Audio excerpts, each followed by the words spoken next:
नमस्कार दोस्तों, मैं रीना शर्मा स्वागत करती हूँ आपका अपने यूट्यूब चैनल हिंदी साहित्य का ज्ञान भंडार में। आज मैं आपके लिए लेकर आई हूँ यूजीसी नेट हिंदी जून 2019 का प्रश्न पत्र। इस प्रश्न पत्र में जो मैं आपको प्रश्न के उत्तर बताऊंगी वो एनटीए द्वारा जारी की गई जो फाइनल आंसर की है उसके हिसाब से हैं। आइए देखते हैं पहला प्रश्न। अपभ्रंश के जो नमूने हमें पद्यों से मिलते हैं वे उस काव्य भाषा के हैं जो अपने पुरानेपन के कारण बोलने की भाषा से कुछ अलग बहुत दिनों तक आदिकाल के अंत क्या उसके कुछ पीछे तक पोथियों में चलती रही। उपर्युक्त कथन किसका है? सही उत्तर है ऑप्शन 2 रामचंद्र शुक्ल जी का। नेक्स्ट है बाली को सपूत कपिकुल परहूत रघुवीर जू को दूत भरी रूप विकराल को उपर्युक्त काव्य पंक्तियाँ किस रचनाकार की हैं? सही उत्तर है ऑप्शन 3 सेनापति। नेक्स्ट है मैं नीर भरी दुख की बदली महादेवी वर्मा का उपयुक्त गीत उनके किस काव्य संग्रह से संबंध है? सही उत्तर है ऑप्शन 4 सांध्य गीत से। अगला प्रश्न है मर्यादा मत तोड़ो तोड़ी हुई मर्यादा कुचले हुए अजगर सी गुंजलिका में कौरव वंश को लपेटकर सूखी लकड़ी सा तोड़ डालेगी। अंधा युग का उपयुक्त संवाद किसका है? इसका सही उत्तर है ऑप्शन 4 ये विदुर का है। नेक्स्ट है यदि प्रबंध काव्य एक विस्तृत वनस्थली है तो मुक्तक एक चुना हुआ गुलदस्ता है। बिहारी के संबंध में उपयुक्त कथन किस आलोचक का है? इसका सही उत्तर है ऑप्शन ए रामचंद्र शुक्ल जी का। अगला प्रश्न है जुंग के अनुसार पिता पर अधिकार जमाने के लिए लड़की की अपनी माँ से प्रतिस्पर्धा को किस ग्रंथि में जाना जाता है? सही उत्तर है ऑप्शन 2 इलेक्ट्रा ग्रंथि। नेक्स्ट है निम्नलिखित में से कौन सी रचनाएं भारतीय प्रशासन व्यवस्था पर सटीक व्यंग्य करती है?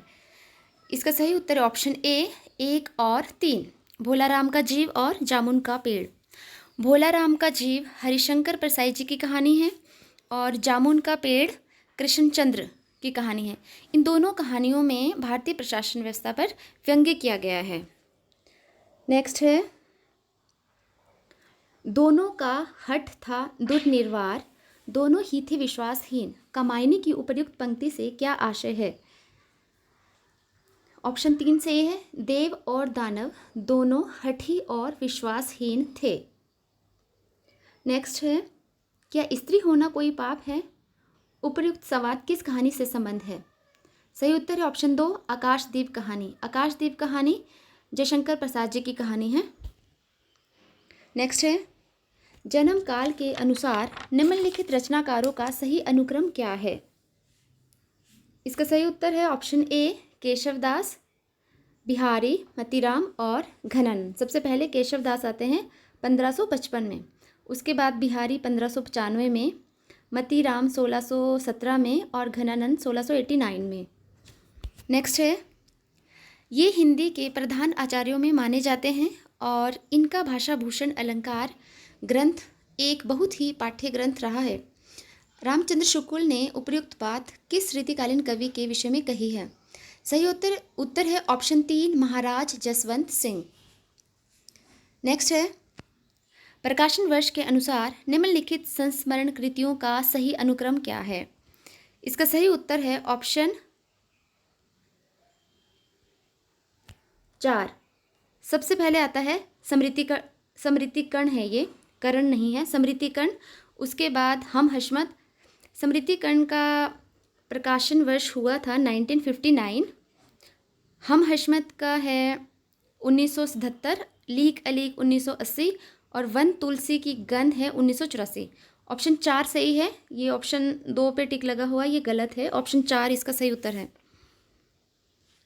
नेक्स्ट है कहानी इतिवृत्त ही तो है यानी उसमें स्थिति से स्थित्यंतर अर्थात जीवन गति होनी चाहिए। काल का कुछ स्पंदन कुछ तनाव अनुभव हो वही तो कहानी का रस है। कहानी के विषय में उपयुक्त विचार किस लेखक के हैं? सही उत्तर है option A Jainendra Kumar. Next है निम्नलिखित ग्रंथों को उनके रचयिताओं के साथ सुमेलित कीजिए। इसमें सूची 1 का सूची 2 से मिलान करना है। पेरी इप्सुस है लोनजाइन्स की कृति। द सेक्रेड वुड है इलियट की। पोइटिक्स है अरस्तु की। और बायोग्राफिया लिटरेरिया है कॉलरिज की। सही उत्तर है ऑप्शन 4।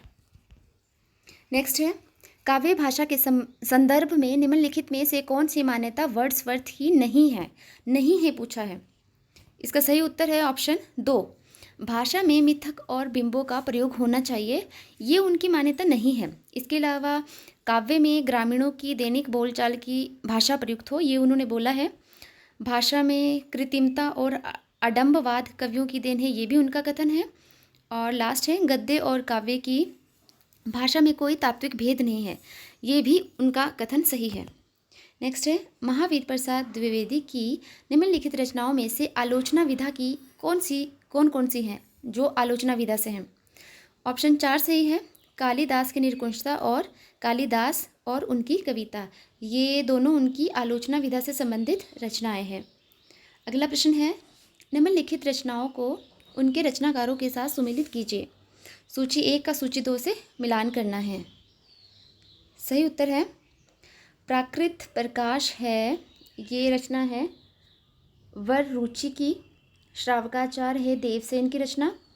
प्रबंध चिंतामणि जैनाचार्य मेरुतुंग की है। और कुमारपाल प्रतिबोध, ये है सोमप्रभ सूरी की। ऑप्शन 4। नेक्स्ट है,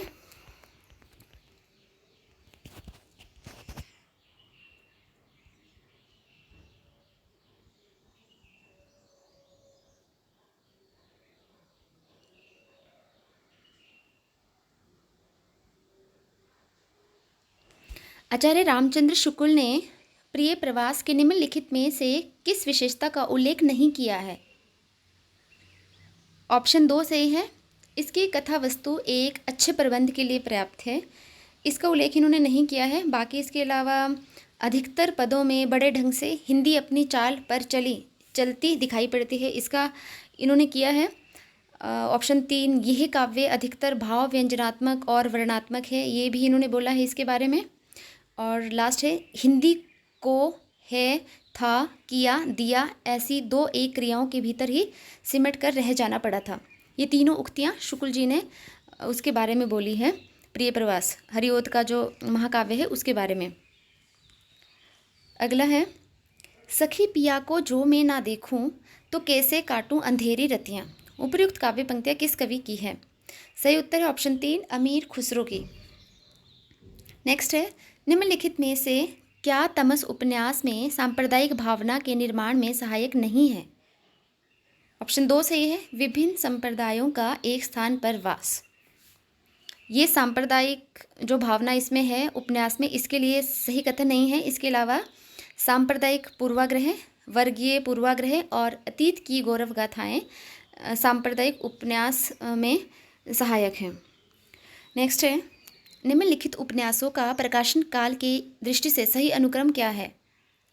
ऑप्शन 3 सही है। सबसे पहले आता है गरम राख, उपेंद्रनाथ अश्क का उपन्यास है, ये 1957 में इसका प्रकाशन हुआ था। भूले बिसरे चित्र, ये भगवती चरण वर्मा का उपन्यास है, 1959 में है इसका प्रकाशन वर्ष। और टेराकोटा लक्ष्मीकांत वर्मा का है 1971 में।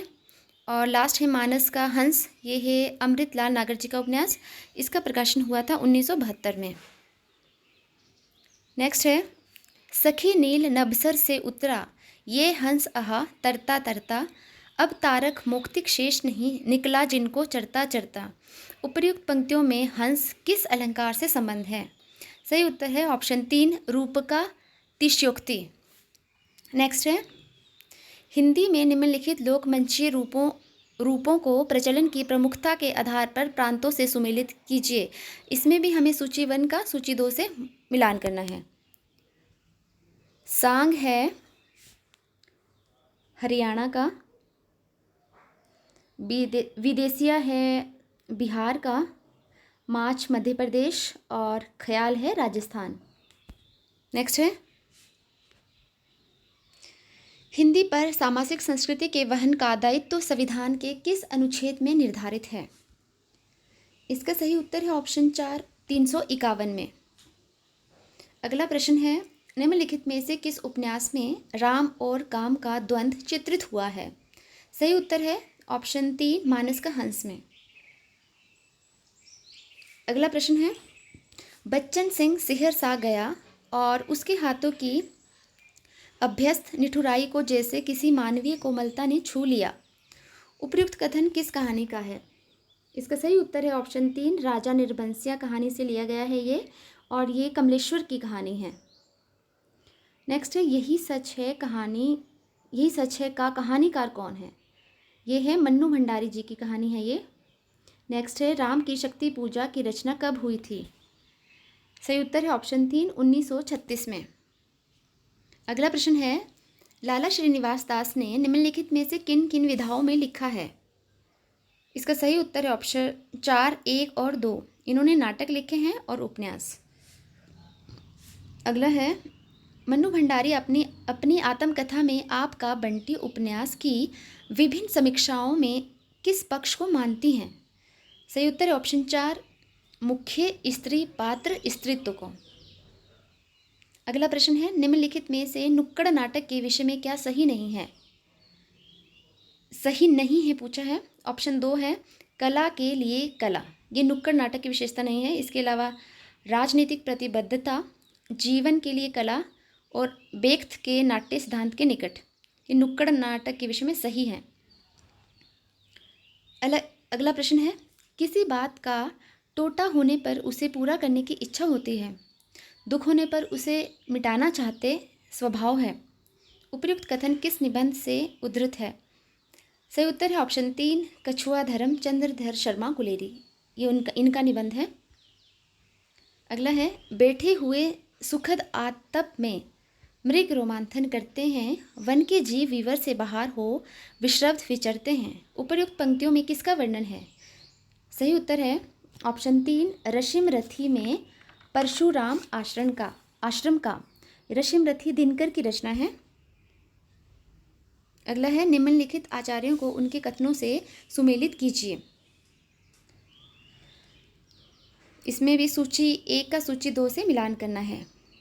दंडी का कथन है, शरीर ताव दिष्टार्थ व्यवच्छिन्न पदावली। भामा का है, शब्दार्थों सहितो काव्यम गद्यम पद्यम च द्विधा। और वामन का है, काव्य शोभाया कर्तारो धर्मागुणा। और लास्ट क्षेमेंद्र ने लिखा है, अनुचित्य त्यादय नान्यात रस भंगस्य करणः। इसका सही उत्तर है ऑप्शन 4। अगला है, अगर प्रेम खूंखार शेर है तो मैं उससे दूर ही रहूँगी। मैंने तो उसे गाय ही समझ रखा था। मैं प्रेम को सृष्टि के ऊपर समझती हूँ। वह देह की वस्तु नहीं, आत्मा की वस्तु है। संदेह का वहाँ जरा भी स्थान नहीं, और हिंसा तो संदेह का ही परिणाम है। ये संपूर्ण आत्मसमर्पण है। ये पंक्तियाँ गोदान उपन्यास में किस पात्र द्वारा कही गई है? तो ये कही हैं मालती ने। ऑप्शन 4 सही है। अगला है, निम्नलिखित में से कौन सी रचनाएं केशव दास की हैं? सही उत्तर है ऑप्शन 1 और 3। रसिक प्रिया और विज्ञान गीता, ये दोनों रचनाएं केशव दास जी की हैं। नेक्स्ट है, निम्नलिखित रचनाओं को उनके रचनाकारों के साथ सुमेलित कीजिए। सूची 1 का सूची 2 से मिलान करना है। इसमें प्राकृत प्रकाश जो रचना है, काव्य प्रकाश, ये काव्य प्रकाश रचना है चिंतामणि की। और रसराज है मतीराम की रचना। रस विलास है देव की। रस सारांश है भिखारी दास की।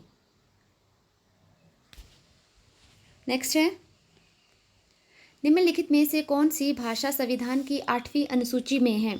ऑप्शन ए सही है, नेपाली। नेक्स्ट है, इस समय तो भारतीय पुरुष जैसे अपने मनोरंजन के लिए रंग बिरंगे पक्षी पाल लेता है, उपयोग हेतु गाय और घोड़ा पाल लेता है, उसी प्रकार वह एक स्त्री को पालता है तथा पालित पशु पक्षियों के साथ वह उसके शरीर और मन पर अधिकार समझता है। उपयुक्त कथन किसका है? सही उत्तर है महादेवी वर्मा जी का। नेक्स्ट है, निम्नलिखित में से कौन सा कवि कृष्ण भक्ति धारा के कवियों में शामिल नहीं है? ऑप्शन ए सही है, नाभादास। नाभादास राम भक्ति काव्य धारा के कवि हैं। इसके अलावा नंददास, हरिदास और ध्रुवदास, ये तीनों ही कृष्ण भक्ति धारा के कवि हैं। अगला प्रश्न है, रचना काल की दृष्टि से निम्नलिखित रचनाओं का सही अनुक्रम क्या है? ऑप्शन 4 सही है, नाट्यशास्त्र। सबसे पहले नाट्यशास्त्र आती है, ये भरत मुनि की रचना है। काव्यालंकार भामा की, ध्वन्यालोक आनंदवर्धन और साहित्य दर्पण विश्वनाथ की। ऑप्शन 4 सही है। नेक्स्ट है, कॉलरिज की काव्य संबंधी धारणा का प्रमुख आधार क्या है? सही उत्तर है ऑप्शन 2, जैववादी सिद्धांत। अगला प्रश्न है, कलि कौतुभ के रचयिता कौन है? ये है प्रताप नारायण मिश्र। अगला प्रश्न है, तुम कनक किरण के अंतराल में लुक छिप कर चलते हो क्यों? हे लाज भरे सौंदर्य बता दो, मौन बने रहते हो क्यों? उपर्युक्त गीत पंक्तियां जयशंकर प्रसाद की किस रचना से संबंधित है? ये उनके नाटक चंद्रगुप्त मौर्य से ली गई है। ऑप्शन ए सही है इसका। अगला है, निम्नलिखित में से कौन सी रचना अग्रदास की नहीं है? ऑप्शन 4 सही है, रूपमंजरी। रूपमंजरी अग्रदास की नहीं है, ये नंददास की रचना है। इसके अलावा ध्यान मंजरी, कुंडलिया, राम ध्यान मंजरी, ये तीनों रचनाएं अग्रदास की हैं। नेक्स्ट है, जैसे पुराना चावल ही बड़े आदमियों के खाने योग्य समझा जाता है, वैसे ही अपने समय से कुछ पुरानी पड़ी हुई परंपरा के गौरव से युक्त भाषा ही पुस्तक रचने वालों के व्यवहार योग्य समझी जाती है। शुकुल का उपयुक्त कथन हिंदी साहित्य का इतिहास के आदिकाल के किस प्रकरण में है? सही उत्तर है ऑप्शन 4, प्रकरण 4 में। नेक्स्ट है, निराला जी पर बंग भाषा की काव्य शैली का प्रभाव समास में गुंफित पदवल्लरी क्रियापद के लेख में स्पष्ट झलकता है। लाक्षणिक विलक्षणे लाने की प्रवृत्ति उनमें उतनी ही पाई जाती जितनी प्रसाद में। उपयुक्त कथन किसका है? ऑप्शन 2 सही है, ये रामचंद्र शुक्ल का है, निराला जी के बारे में। अगला है, जीवन मुँह जाकी को कीनो, दरस परस दिन राति करती है, कहना पियारे पी को। उपर्युक्त पंक्तियों में आचार्य रामचंद्र शुक्ल ने किस भाव की अभिव्यक्ति मानी है? इसमें उन्होंने मानी है असूया भाव की। नेक्स्ट है, शुक्ल जी ने ना तो भारत की रूढ़िवाद को स्वीकार किया और ना पश्चिमी व्यक्तिवाद को। ये कथन किस लेखक का है? ऑप्शन 2 सही है, रामविलास शर्मा का कथन है ये। नेक्स्ट है, निम्नलिखित जीवनी परक कृतियों में से कौन सी कृति रोमा रोला की है? ऑप्शन 3 सही है, महात्मा गांधी विश्व के अद्वितीय पुरुष, ये रोमा रोला की कृति है। तो दोस्तों, ये था हमारा यूजीसी नेट जून 2019 का पेपर। इसमें हमने इस वीडियो में 50 प्रश्न हल किए। आगे के जो नेक्स्ट 50 प्रश्न है वो मैं अगले वीडियो में आपको हल करवाऊंगी, क्योंकि अगर मैं एक वीडियो में इस सबको करती हूँ तो वीडियो बहुत लंबा बन जाता है। अगर आपको मेरा वीडियो अच्छा लगे तो प्लीज़ इसे लाइक, शेयर और सब्सक्राइब करें, और अंत में बेल आइकन ज़रूर दबाएं, ताकि जब भी मैं कोई नया वीडियो अपलोड करूं तो आपको उसकी जो नोटिफिकेशन है वो जल्द से जल्द मिल सके। धन्यवाद।